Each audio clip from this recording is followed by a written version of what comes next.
Listen to the new Thin Green Line podcast wherever you listen to podcasts. Game wardens John Norris and Wayne Saunders talk about wildlife, the outdoors, law enforcement, environmental subjects mixed with current events and guests that are part of the Thin Green Line. And if you are one of those visual people, like me, for $5 a month, you can see the actual podcast on patreon.com. Just search the Thin Green Line podcast on patreon.com and join us. The Copper Pig Brewery in Lancaster, New Hampshire, is brewing traditional and innovative high-quality beers, as well as serving a large menu of creative comfort foods appealing to all walks of life, with daily specials sourcing many ingredients locally. Charitable involvement and support of their community is the cornerstone to the Copper Pig Brewery's mission. Voted number 1 in New Hampshire by WMUR Viewers' Choice 2 years in a row, 2018 and 2019. Please join me at the Copper Pig. We love our children. We protect them. We guide them. We prepare them for life in the world. With all that we do, from deep in our hearts, we cannot control all things. Life-threatening illnesses and disabilities affect far too many of our children each year. While we cannot change the circumstance, we can make dreams come true. Dreams to provide hope, to provide spiritual healing and strength, to provide moments of happiness and relief in the hardest of times. We can give a glimmer of light and hope in a time of darkness and despair. Join huntofalifetime.org to help make dreams come true, to provide hope for children with life-threatening illnesses and disabilities. Hunt of a Lifetime is a non-profit organization fulfilling dreams for hunting and fishing trips to youth 21 and under with life-threatening illnesses and disabilities. Visit huntofalifetime.org to learn how you can make a difference.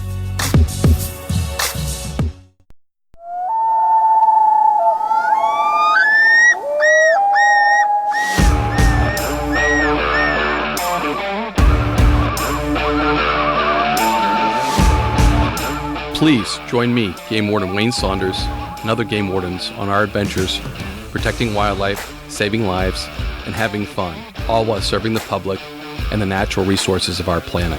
Listen to the tales and experiences of those who work in the outdoors while being entertained with stories about encounters with poachers, wildlife investigation, murder investigation, near-death experiences, search and rescue missions, wildlife interactions from game wardens around the country and around the world. When I retired, I realized I couldn't let go of that legacy, but rather wanted to share the passion, the commitment, and the stories of those men and women that call themselves game wardens. This is Game Warden Wayne Saunders, and this is Warden's Watch. Episode 51, Brian Albert, Maryland. And this is like a three-parter that I did, John, when I was down in Maryland. So about a year ago, I was invited down to a fundraiser for their Operation Game Thief, which is nice. Maryland Wildlife Crimestoppers. And I want everybody to notice today, John's on a new mic and the clarity and everything. This is great. I'm loving this. We keep increasing little by little quality in our podcast, and things are going good. We added video, so you can go on Patreon and see us now doing these intros and doing podcasts, and I think that's an awesome thing. Upped our audios a little, and every time we see a problem, we try to address it on this podcast. So, and I'm sure there'll be many more things to come, John. But you were sounding awesome today. Yeah, Wayne, Santa was generous this Christmas, and this microphone's working great, and working with, as you know, different backgrounds. And hey, man, the world is digital for everything, and the podcast world that we're in has really benefited from, this remote communication, visual, audio, and combinations we're doing now through COVID. So yeah, this is cool, and we got more step ups to come, don't we? Yes, absolutely. And we definitely stepped up when it came to COVID too by doing different things. If you guys go on Patreon, you can see John's new background there. It looks awesome. Things are coming along. But nothing beats in person, and that's one thing I was able to do with Brian Albert was an in-person. So we drove down to Annapolis for this fundraiser for Maryland Wildlife Crimestoppers and used the time along the way. It was quite a drive, so we recorded on the way back podcast. And Maryland's very unique, very small, but has a ton of water, close to D.C., so it has that influence and works with a lot of different federal agencies, especially because they're on the water so much.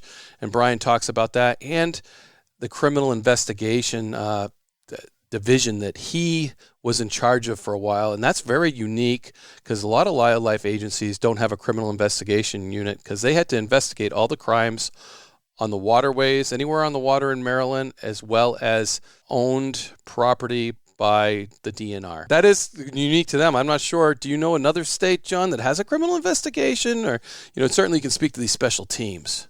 Yeah, that's really unique that Maryland does have that. And it was neat to see, as we went through this with Brian, how unique that is, especially for some of the smaller states. It's hard enough to have enough patrol game wardens, covering general districts. And as you know, we're kind of the jack of all trades. We pretty much find the violation, investigate the violation, and if it's not a cite and release and it's going to spiral into a longer investigation with multiple suspects or longer term violations and more severe violations, we become our own investigators. And, you've had these cases, Wayne, and I've had these where I go from a patrol function where I'm out almost every day on my lakes and my backcountry, and then I'm on a deer baiting case for 6 weekends straight and completely out of the field until we, target that one hardcore violator and really take that wildlife criminal down effectively. And many states, that's how it's done. I would say majority of the states. I know Colorado had, they may still have an investigation division, that their patrol game wardens can get a more difficult involved case and step it up to the investigators, and they'll kind of specialize in it. It's something in California a lot of us in special operations kind of dreamed of if we were going to go back to patrol, is we all had a background of extensive investigation experience of going further down the rabbit hole on environmental crimes, poaching, wildlife trafficking, whatever. And I know for California, very similar to what Maryland's done, even though they might have a general specific investigation crew, we have a wildlife trafficking team. As you know, we have a marijuana enforcement team, and we have what we call now the CEP. The name has changed recently to the Cannabis Enforcement Program, that encapsulates like 5 or 6 teams now, as well as our special operations unit, the undercover team, that really is a more in-depth investigation team. They're just doing the covert wildlife, commercial wildlife violations and undercover buy bus and things like that. So, but you just don't see that. And I know in New Hampshire, I don't think you guys had an investigations division. I mean, no. As a lieutenant, I'm sure you were guiding or running the investigations your squad was involved in, like I was in the patrol days. Mm-hmm. And quite frankly, that can be a big pain in the butt when you've got a hunting season coming up or a big angling influx of anglers coming in for an opener. So this was a really unique twist and a real positive for the state of Maryland of what Brian used to run. He wasn't only involved, but he actually used to run the team. And that's a real fun part of his conversation and story. Yeah. And then after that, he came into the Wildlife Crimestoppers, joining Maryland, kind of revived. We talk about Jerry Kirkwood in this, who was a major, who's now out in Colorado. And he got this letter from International Wildlife Crimestoppers, and no one had done anything for so long with this that he kind of fired everybody up and said, hey, this is the way we get information, another avenue to get information, and we need to get this going. And I remember the first time Maryland showed up, 3 of their guys showed up. Brian was with them, and Jerry, just took this whole hog and brought life back into what was a 1-800 number, now made it an active Operation Game Thief, which they named, Wildlife Crimestoppers Maryland, which I think it just spells it out very well. Hey, what's this all about? Yeah. And that's how we became our connection. And, it's been an awesome friendship for sure. And it was an awesome time going down there, visiting Annapolis and getting to do that fundraiser with them. And then just supporting International Wildlife Crimestoppers and the Maryland Wildlife Crimestoppers as well. So you just can't beat that. And that's the basis of those investigations a lot of the time. So that's where we get a lot of our information, is the public. And I can't stress that enough on this show, how important it is. If you see something, say something. Even if you think it's wrong, it probably is, huh? Yeah, and definitely. And like you said, Wayne, you guys have it in New Hampshire, Crimestoppers, we're all part of that now in our different parts of the state. But every conservation agency of every state has some version of the Turn In a Poacher hotline. In exactly. California, it's called CalTip. It's WeTip. It's, Turn In a Poacher, Stop a Poacher. And those numbers aren't hard to find. Most of the time, it's going to be right on your hunting or fishing license. It's going to be right online when you go to the website for the particular agency. And in the world of cell phones and coverage almost everywhere we go now, if you see something and don't have that number, just take a couple minutes or even a couple seconds to look it up online and make that call, because it makes such a difference, guys. We don't say we're the thin green line for nothing. And if it was just up to us to find violations, I guarantee we'd have about 90% more wildlife violations and wildlife loss if it wasn't for all of you guys as hunter and anglers and conservationists out there being our eyes and ears. I mean, I think I'm speaking for both of us, Wayne, when I say some of the best cases throughout my career and my partners that are still out there doing it come from tips from people that really know what's going on in the outdoors. And those are thin green line conservationists nationwide. And one thing I wanted to bring out in case we have younger listeners listening to this is, Brian does talk about a suicide, which, game wardens get involved with a lot of suicides because people have a tendency to go into the woods and go to places to do this thing, unfortunately.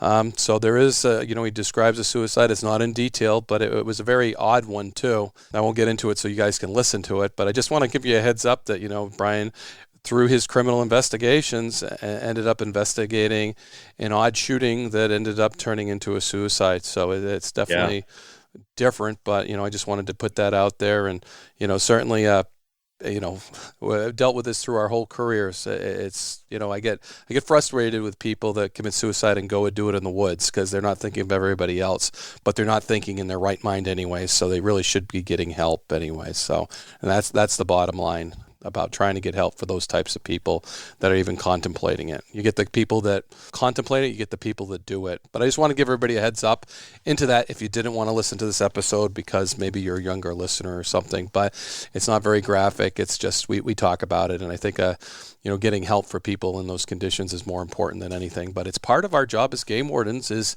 we get involved with that with the search and rescue. Anytime it goes in the woods or the waterways, it becomes a case that we become involved with because generally we're the police in the woods. Yeah. And this story is so, typical for that backcountry game warden that's going to run across something like that might not get discovered for months or even longer if it wasn't for the outdoor wildlife law enforcement side. But it also brings us back to what we were discussing as far as our eyes and ears out there of, wilderness aficionados that are part of that thin green line. You might run across, heaven forbid, you might run across a suicide. I've had hunters and anglers stumble upon that and actually turn that in. And we were the first to respond with our allied agencies as well, not far behind us. But something you might see, it's not just a marijuana grow or a baiting operation or a poached or illegally killed wildlife species. It could be, something a little more graphic that's going to hit home. So just something to be prepared for and understand that you as part of that thin green line might run across that. Hopefully never will, probably never will, but there's always that chance. Because like you said, Wayne, that's where people go to escape when they're at kind of wit's end. And it's a real tragedy to see it happen, but it does happen in our operating environment of the outdoors. Certainly. So episode 51, Brian Albert, Maryland.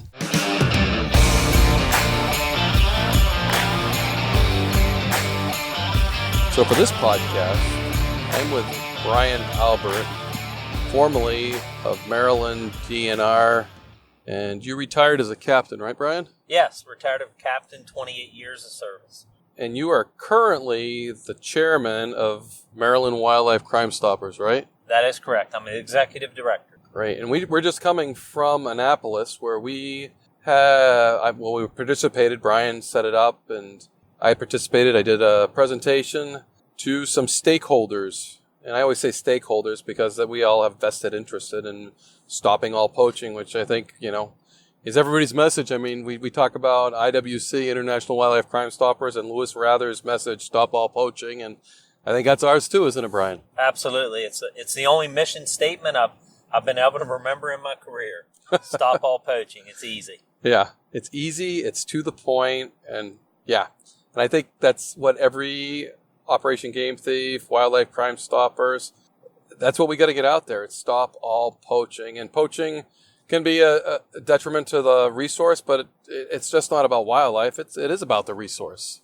Right. We, in Maryland, we always were sold as miniature in America in the 50s and 60s because we have a forest in our western part of our state to the beaches on the eastern shore and the Chesapeake Bay. And we have everything from ginseng harvest to oysters, striped bass, commercial fisheries, and obviously, the general deer and turkey hunting, waterfowl also. Right. And when I think of Maryland, I always think of the coast, the bay, stripers, crabs. Just there's a ton of water in Maryland, isn't there? Yes. Chesapeake Bay and the Potomac River, where it merges together, the Potomac's over 7 miles wide at that point.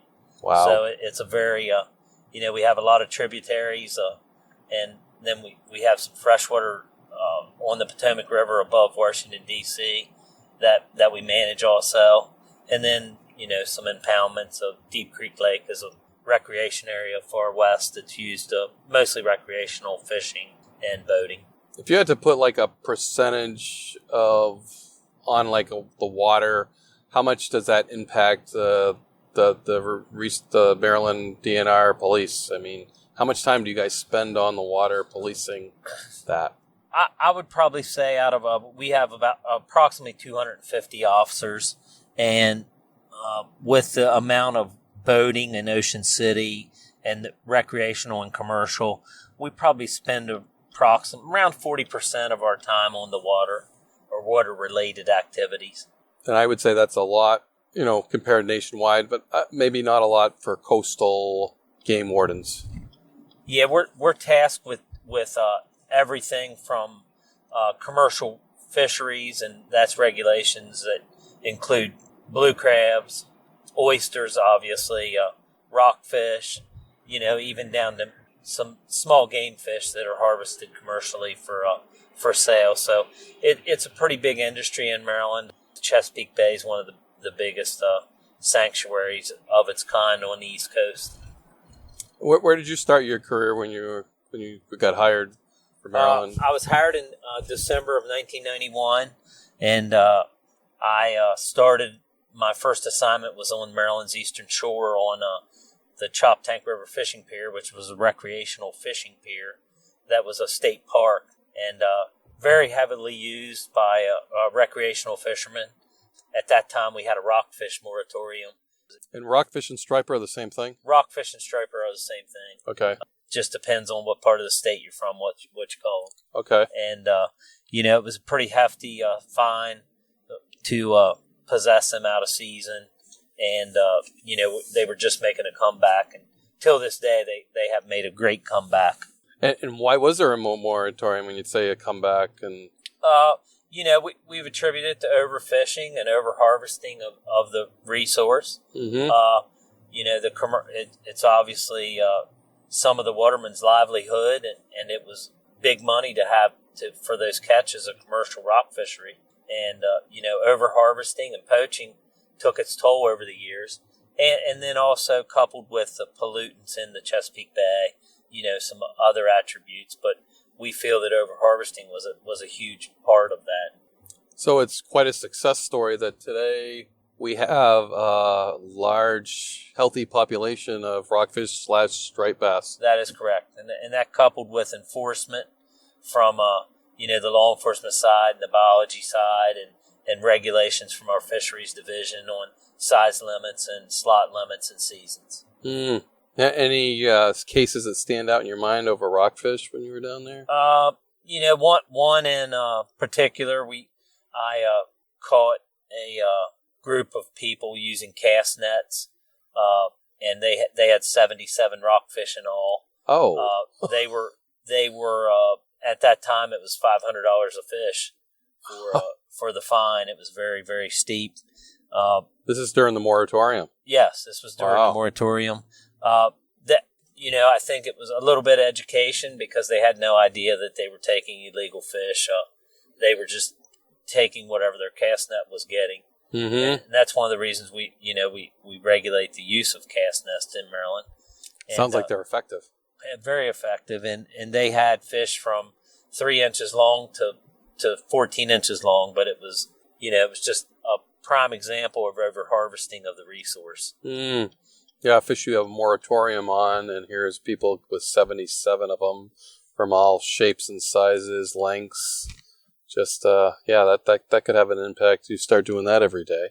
Absolutely. And that's probably what happened was everybody was taking everything, and that's why we ended up with such a small striped bass population that Had to put a moratorium on. Correct. But what a success story today, because pretty much anywhere along the East Coast, you can go out and catch rock bass.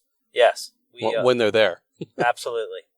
We have a pretty big population of fishermen that target striped bass or rockfish, and then also we have a pretty big population of commercial watermen that harvest them commercially for resale to the public.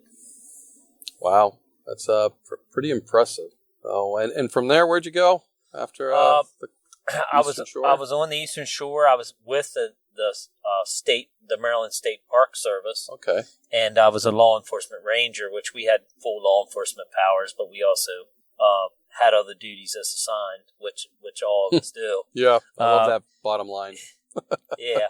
So I left the Eastern Shore in September of 1994, and I went back to my home county, Washington County, to Fort Frederick State Park, which was about a 600-acre historic state park with a French and Indian War era stone fort. And a lot of interpretation. There was some law enforcement there to be done.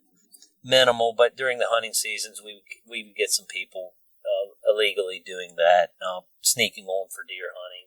I was at that point for 9 years, and then I was promoted to the rank of sergeant as an assistant manager at Cunningham Falls State Park, which was a multi-use area.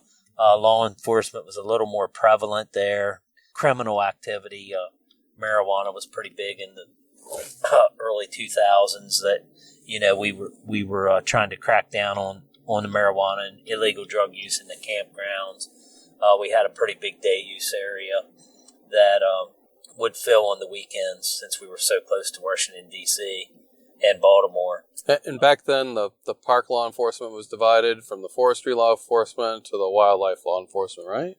That is correct. We had a division, Natural Resource Police, which was our game warden, so to speak, and they did everything from the boating enforcement, commercial fisheries, and the game and inland enforcement.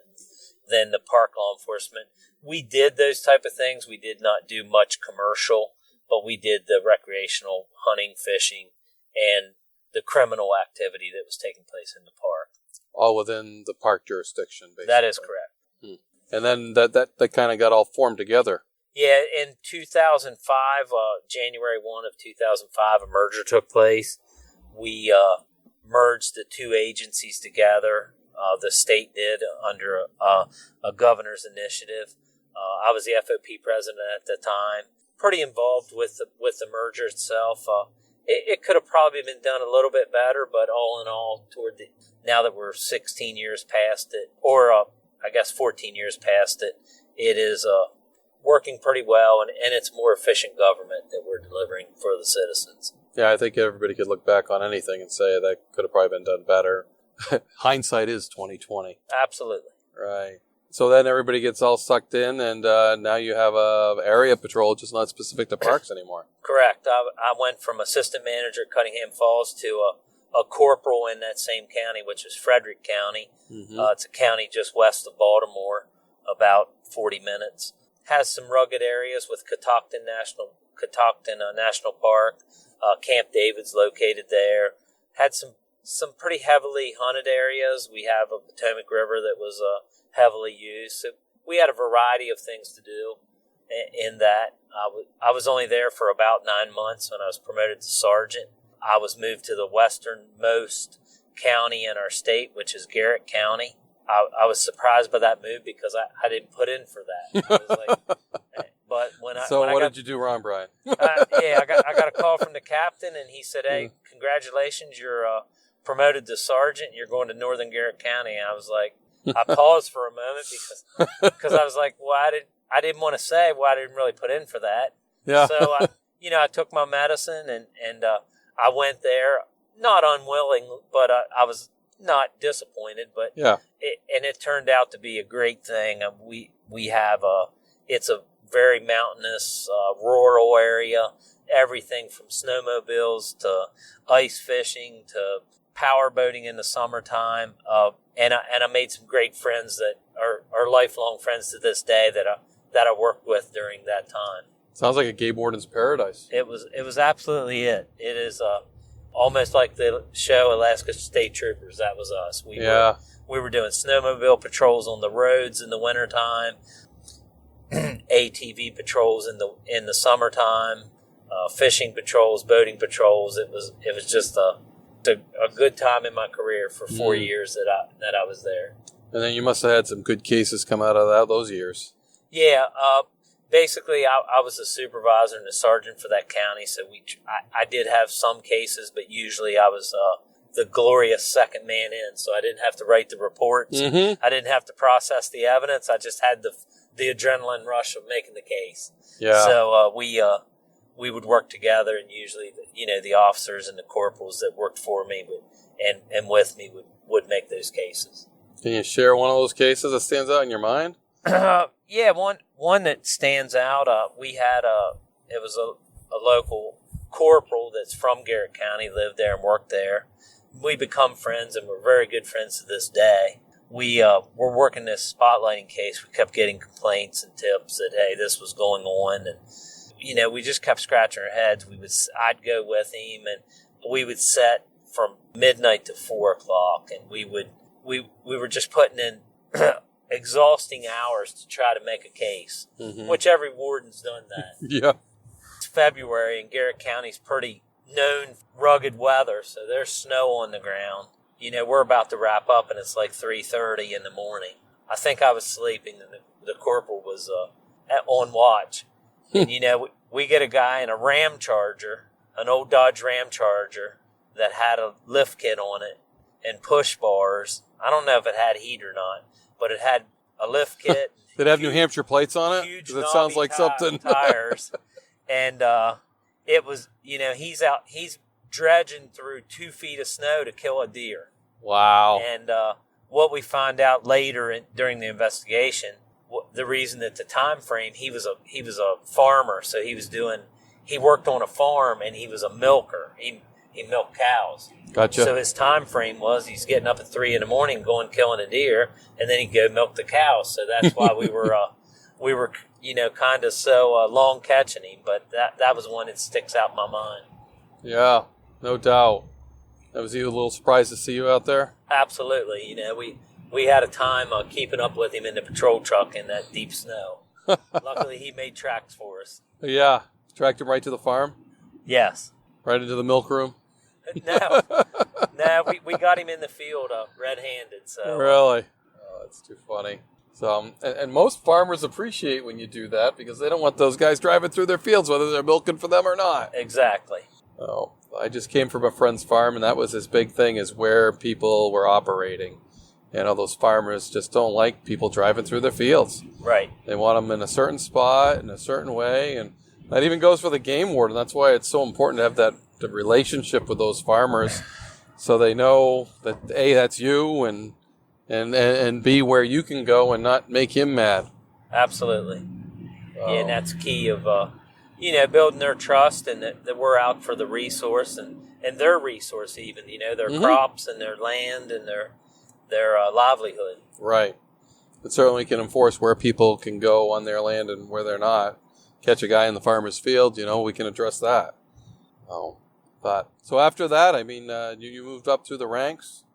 When I left Garrett County in 2009, I came back to my home county of Washington County, which is near Hagerstown, Maryland. And I worked there for about a year and a half, and then... as a sergeant there as well? As a sergeant there as well. And that was kind of nice being home. I had a lot of contacts already, just because everybody knew me as working for the Natural Resource Police. So they would call me with information, and that made the job a lot easier being in my hometown and my home county. Usually pass it on. I tried to build that, mentor the younger officers to to make those connections with the local people.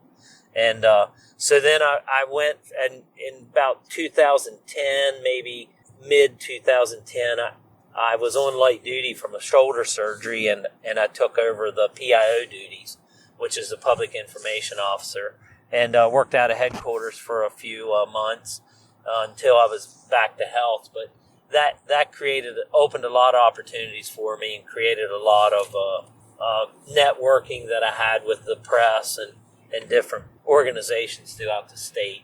Your networking career. Yes, and that's key in our business. It is. And so after that stint, I took over our as supervisor of our criminal investigation division, which was a statewide division, ran centralized out of headquarters. We investigated everything from murders to sexual assaults on boats to credit card scams or thefts out of state parks. So it was pretty interesting work. I was probably I was there for about 3 years. Had a lot of interesting cases that I didn't really work on directly, but I was supervisor of them, and so I was right. Kind so of, you were involved. You just weren't the guy doing the actual boots correct. On, so.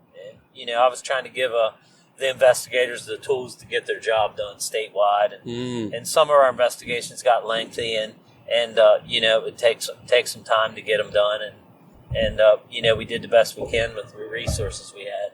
Yeah, can you share an interesting investigation you did while you were there? Yeah, we spoke about it a little bit before off record, but we had a investigation. We had a report of a kayaker that was on Botkin Creek, which is a small tributary of the Chesapeake Bay, and he was shot out on his kayak, and kind of created a little bit of panic within the community of Pasadena, Maryland was the closest town or the mailing address, and it wasn't right on the heels of the D.C. sniper cases, but it was close enough to the area that it kind of raised some concerns among residents. We had, during a lengthy investigation, not to go into real detail, we, through some very good police work, our investigators uncovered that the gentleman shot himself, fabricated the entire story. He had said there was a red dot on him, you told me? Yes, he was telling the medical personnel that responded to him that there was a red dot on him right before he felt the shot. That led us to believe that he was shot from someone from shore. Right. And it ended up, luckily, the Anne Arundel medical personnel that responded had a standard operating procedure to take gunpowder residue swabs off the hands of any gunshot victim. Well, that was key. That was key to our investigation. We were investigating it for about 10 days. Yeah, and when you do that, you got to interview like everybody on shore or anybody in the area and try to locate those types of people and just the manpower that type of thing takes. Because I'm sure you were calling everybody you could, so you could try to wrap this up really quickly. Yeah, we were trying, we thought we had someone that was going to be shooting people off the shore. Right. We were interviewing people at every house along that shoreline, asking for public's information with any kind of tips and following up on every one that we got. It was manpower intensive. It was labor intensive. It was we put a lot of resources into it. Right, because your first reaction is you want to believe the guy that just got shot. Yes. And, we worked with the state police and the Anne Arundel County Police Department on the investigation. We ended up serving a search warrant on the gentleman's house.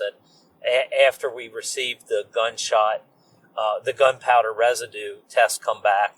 It's not like you see on TV that, you put it in some super glue and you see. Like NCI, you go down to the lab in the basement and here it is. And 5 minutes later, there's gun residue on his hands. Right. We were we shipped it off to the nearest lab that could process it, which was Pittsburgh. It was very expensive. It was $1,800, I think I recall. Wow. And it was getting someone through procurement to say, yeah, we're going to pay for that and do the investigation. Then we got a positive result back, and then that's when the investigation probably started pointing toward this gentleman shot himself. We served a search warrant on his home and on his daughter's residence to try to find the gun that he shot himself with. He ended up shooting himself again when we served that search warrant. Ended up succumbing to his wounds from that second shooting. But through investigation, we uncovered that he had extensive firearm ownership in high-end pistols, Kimbers, Colt Pythons, revolvers, 1911 type weapons that were, just collector grade. And, we never did get a motive of why he did shoot himself. But he committed suicide. And Very bizarre case, huh? very bizarre. It leaves you scratching your head. But we never did get a motive, but at least we kind of had an end to. We didn't have a shooter or a sniper on our hands. Right. That was picking people But off to that shoot yourself in a kayak, just to have that idea, right. it's just Exactly. crazy. Yeah, that just sits in my head, and I'm just like, why, how, when? But I guess we'll never know. Jeez, that's just the resources that takes, and the waste of time and the waste of money for somebody to commit suicide. It's just, it makes me sick to think about that. Right. Mm-hmm. And we've all had those cases. Yeah, but it's just, people don't think. Especially when it comes to suicide. They're not in their right mind. I understand that. Right. But when they go out in the woods, they just generate so much extra work for the game wardens to go out and try to find these people that don't want to be found. Correct. Yeah, we've all had those cases. Mm-hmm. No, just frustrating. But I get it, and it's not going to stop, because when people are in that state of mind, they're not in their right state of mind. Yeah, that's definitely interesting. And you headed up a lot of those types of cases, or did you do a lot of environmental cases? Or no, most the environmental cases were usually handled by our Department of Environment.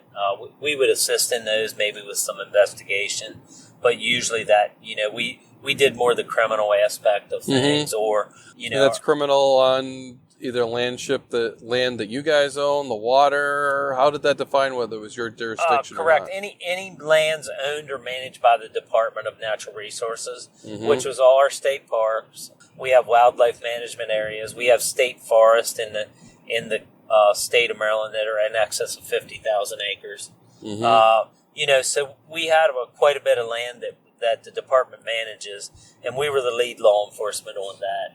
And then anything that happened on the navigable waterways of Maryland, we were the lead law enforcement agency, whether it was criminal, conservation related, or any type of crime that took place on the waterways. That's very interesting, because that's a big spin comparatively to a lot of other game wardens across the country, really. That you have that criminal investigation unit within your Department of Environmental Police. Correct. Yes. Well, that's great. So how many years did you do that? I was in charge of the criminal investigation unit for about 3 years, maybe a little more than 3 years. After that, I was promoted to lieutenant, which is a commander. I went to our Gwenbrook office, which is in central part of Maryland near Baltimore. I had Baltimore City Marine units, which is right in our inner harbor, which is a pretty big visitors area to come to. Then I had Carroll, Montgomery, Howard counties, and so it was a variety of it was a big area to cover. It was kind of new to me. Obviously, I wasn't from that area, but I tried to learn it to the best of my knowledge. Pretty interesting. We had some different things. The riots in Baltimore were pretty well publicized nationwide. Our officers we were detailed to those riots when the riots broke out during the Freddie Gray riots during I think it was April of 2014, and he died in custody of Baltimore City Police, and we had some riots downtown. Our officers went there to move our boats and our vessels that are harbored right in Baltimore City, and some of our officers got stuck there for extended time. They were 30 plus hours being on scene. It was all hands on deck for us with any law enforcement. If you were carrying a gun, you were helping out, because wow, it kind of, the city was on edge for a while. And then after we got it under control with the state police come in, the governor come up with a state of emergency, and kind of state police took over and we started managing it. We had a contingent of 48 officers a shift every day, 12-hour shifts, and they were coming from Ocean City and Garrett County. So we manned that for probably close to a week.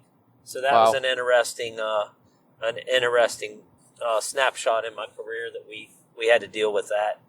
I'm sure that was an interesting snapshot of any game warden that was involved with its career. Yes. To look back on that and, get involved with that. But, it's funny. I talked to some of the wardens of the 70s when the nuclear protests were going on, and game wardens got involved with that too, because law enforcement is law enforcement. And they need help. And we're pulling out the plugs, and everybody's going to lend a hand in those circumstances. Absolutely, and we had a pretty key role in it, because we had the boats, and that was a pretty big evacuation route. We had some plans that we could get to a local hospital if we had injured officers, or during the riots or whatever. It was a way that we could get out of the city without being impeded by any riots or groups or protesters. So. Right. We were pretty key in officer safety during that time. We also had officers on the street corners. We were right out there on the front lines with everybody else. Mm-hmm. So it was pretty interesting. It was the main thought, the main thing that we got, though. The biggest thing. Now, there was a couple times we were on edge. We had some intel that there was some gang hit put out for any police, that they were riding around and they were just going to take crack shots at the officers. So that kind of put us on edge a little bit. So overnight, one night that I was working. But for the most part, the citizens of Baltimore couldn't have been more cordial, and they were like thanking us for being there and leaving food for us. And it was just a great, it was more positive than negative.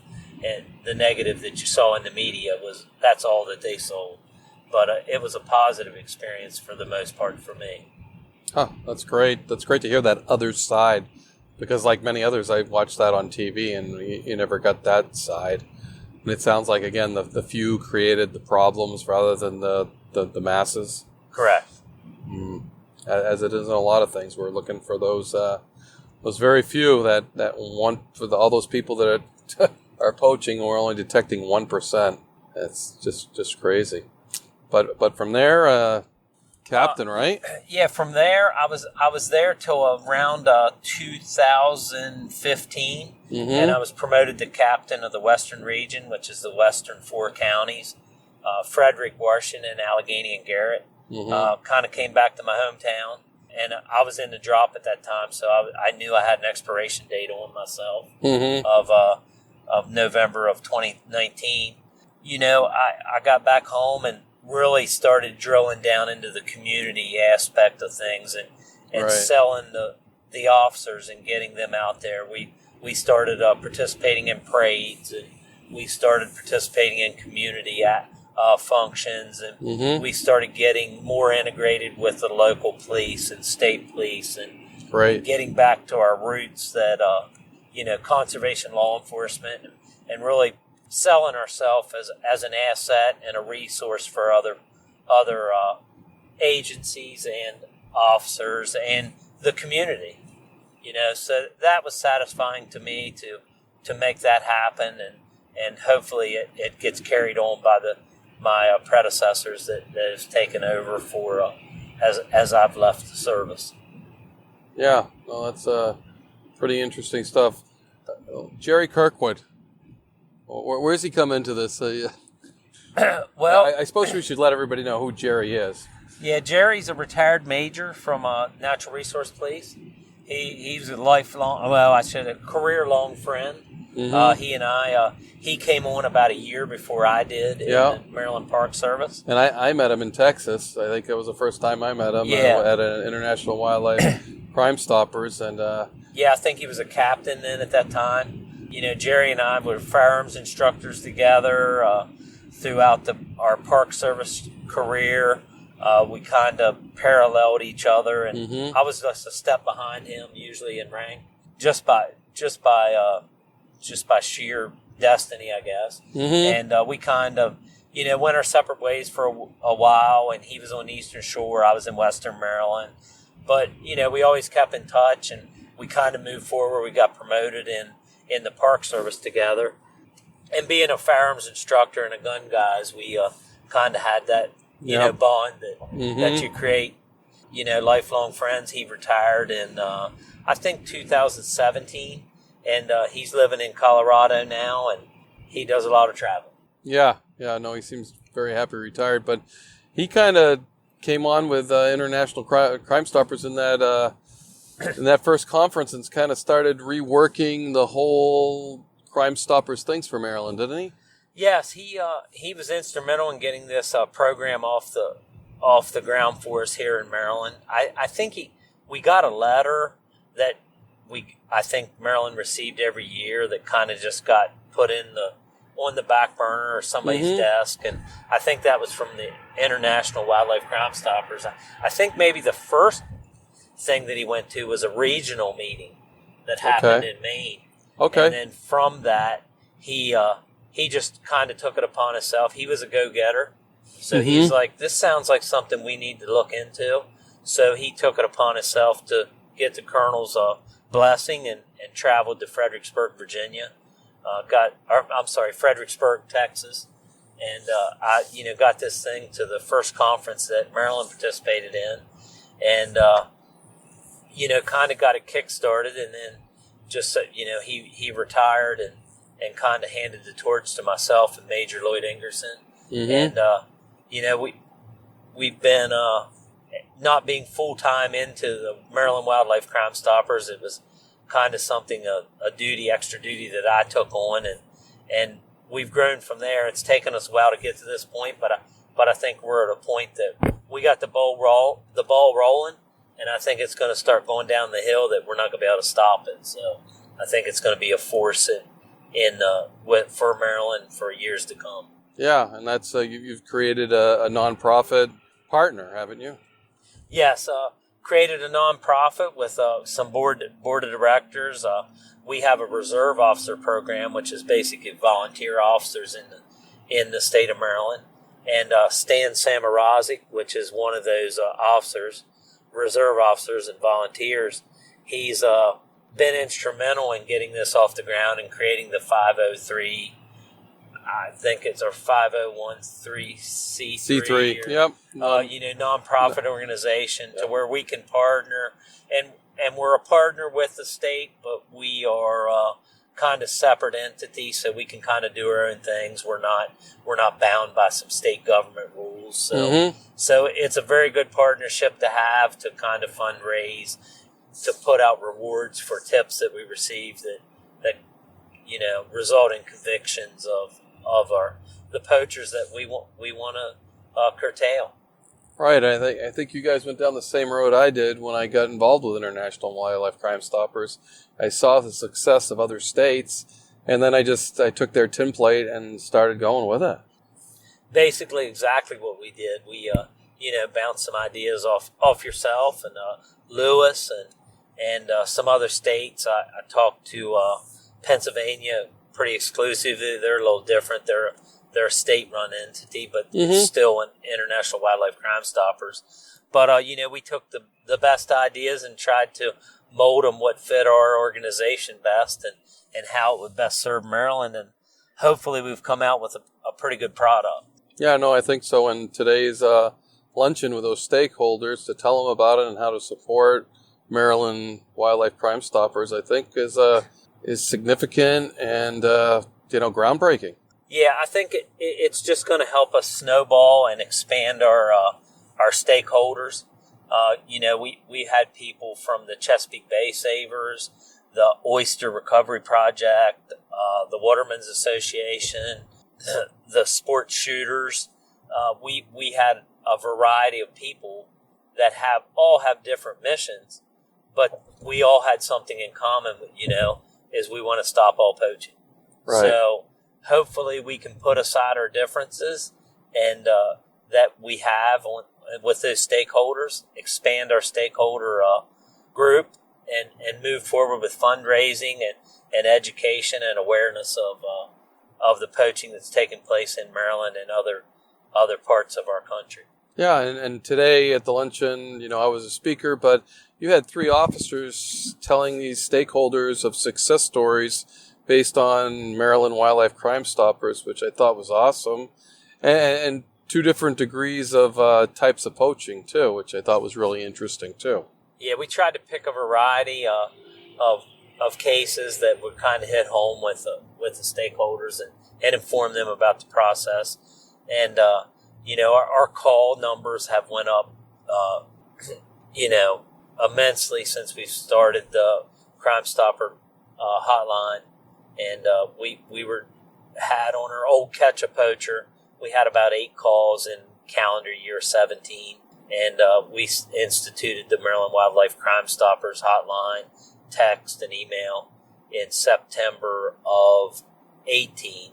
And to date, we've had in excess of 250 tips that's been called into that line. So it's a success, and I think it'll continue to grow as we get the word out and continue to get more stakeholders involved in our organization. Right. And one of those that stood out to me today was a duck case where it was a closed season duck case, and these people were from out of state and shooting ducks. And when they got the call, they arrived and they owned up to it because they had no idea duck season was closed in this area. And the whole point of it was that we probably would have never been able to address that issue had we not had that phone number, or ever the way they reported it would have gone undetected. Correct. And something, that's probably an unknown. They may have went back to where they were from and, hey, this is a great place to be. We're going to go next year. Mm-hmm. So then they're bringing more violators with them. Right. Now, granted, it's an unintentional and they're uneducated about the seasons, but it's something that, hopefully we educated those people and we put a stop to it before it got bigger than, and it had a big impact on the resource. Right. And then there was another case I was told about, an Oriole with a blowgun at some shop. Yeah, we had a call in. We made a case. It wasn't one of the officers presenting today, but it was a wren that was killed. Okay. That it was. I was going to make it a Baltimore Oriole just because we're in Maryland. Oh, you know that. We can do that. Yeah, okay. We can stretch the tooth. I don't remember what it was. Kind of like a hunting story. Yeah, exactly. Or a fishing story. Yeah, it's this big. Yeah, that's exactly right. We, it was a wren killed with a blowgun, and we ended up, we got a tip on it. Our officer responded, and we educated that person with a citation. Yeah. So, it was a songbird. And even the little ones count. Yeah, absolutely. So it's something that may not have got called in, and, someone that might have continued killing wrens in that area that, would have had an impact on the resource. Yeah. And that let put everybody else on notice in that area too, that, hey, wrens are wildlife. Right. And it's not just fun to shoot blowguns at. Oh, I got a funny story about a blowgun. I guess I got to tell funny stories. It's not really funny, but went to a Christmas party, and it was one of those exchanges, those Yankee swaps. I don't know if you have Yankee swaps in Maryland, but there was a blowgun that came out, and it happened to be at the chief's of police house. And he was up changing the television as his wife grabbed the blowgun, and he was bent over, and she shot him right in the butt with one of those blowgun darts, and that thing sunk right up to its hilt. And I'll tell you, good thing it was his wife, because anybody else, they would have died. The look on his face, I was like, oh, that hurt like the dickens. And thank goodness it was his wife, because there would have been, fists a flying, I'm sure. Yeah. But, and that looked pretty dang painful too. So that's my blowgun story. I don't know if it's appropriate or not, but they are pretty accurate and pretty effective. I don't want to be on the receiving end of one of those. I don't think I would after seeing his reaction either.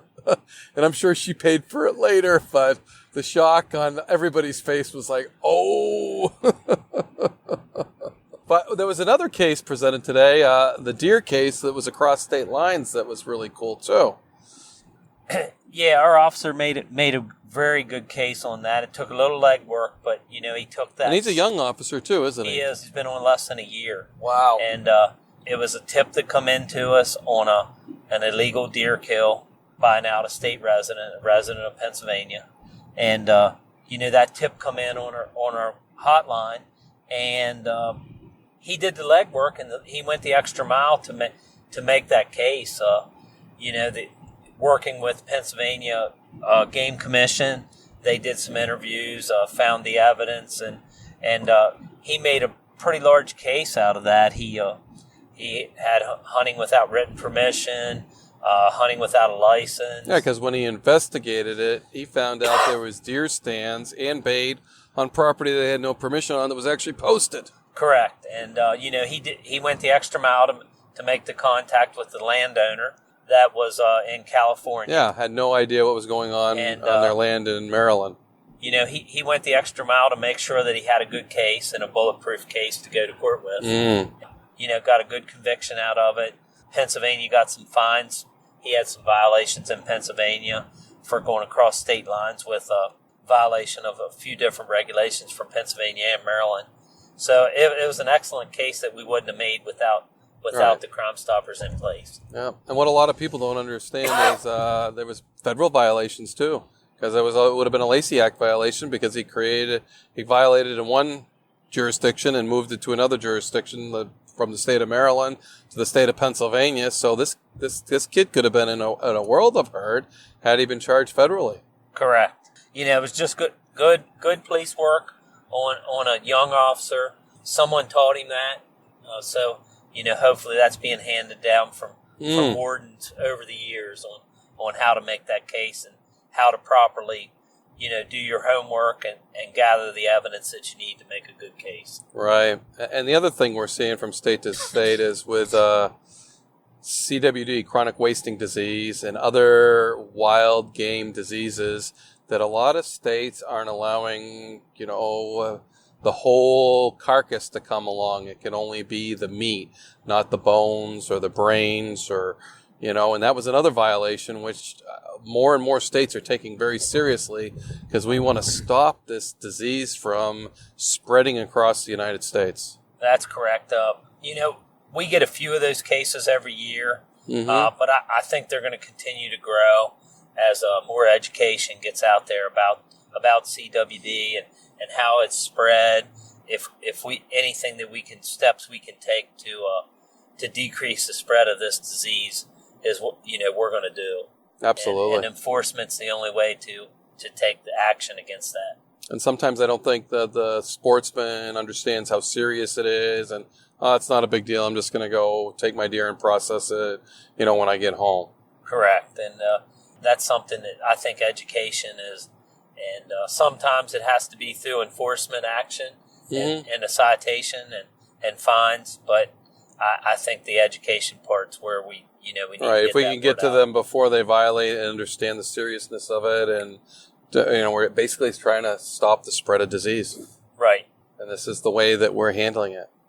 In retirement, you're still involved with Wildlife Crimestoppers, the nonprofit side of Maryland, huh? Yeah, by default, I think I found out today by reading the program that I'm the executive director. So I did know that before. We kind of mentioned it, talked about it. I'm willing to take the lead and incubate this small organization and get it up and running and get it organized well, and then hopefully hand the torch off to someone else in a few years as we move forward in the organization's growth. Yeah, no, I think it's extremely important, and I think nationwide we are reviving the Operation Game Thieves, the Turn into Poachers. We are energizing our sportsmen, our wildlife watchers, our outdoor enthusiasts to be part of the general mission that we all have to stop all poaching. Yes, and that's something, and it's not just a hunting or fishing. It's for wildlife viewers, bird watchers, nature lovers, just outdoorsers. Yeah, it's for everybody. Outdoors, we want to preserve our natural resources, not just the wildlife or the fish or the trees and the mountains and the resource that we want to protect. Yeah, and in that is the management process, which hunting, fishing, and trapping is all a part of, is to keep healthy populations. Yes.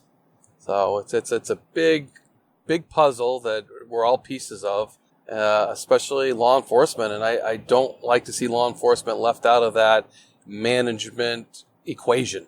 Yeah, and that's something that we need to make sure we sell as time moves on, and we need to get young people involved in the conservation, law enforcement, and groom the next generation of game wardens coming up, and keep them involved in the community and the outdoors, and just be invested in the resource management of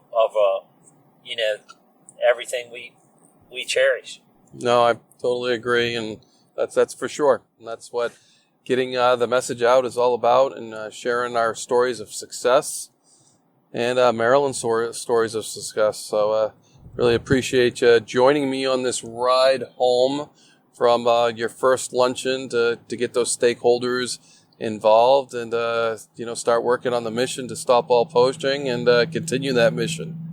It's been my pleasure, and I appreciate you attending our luncheon all the way from your 10-hour drive in New Hampshire. Yeah, and it's great just being able to do a podcast on the ride home from it. So using our time wisely. Yes. Well, thanks a lot, Brian. Thank you, Wayne.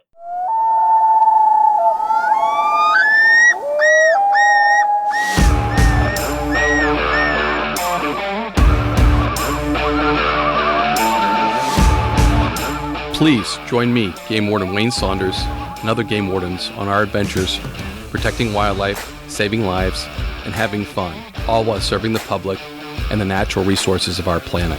Listen to the tales and experiences of those who work in the outdoors while being entertained with stories about encounters with poachers, wildlife investigation, murder investigation, near-death experiences, search and rescue missions, wildlife interactions from game wardens around the country and around the world.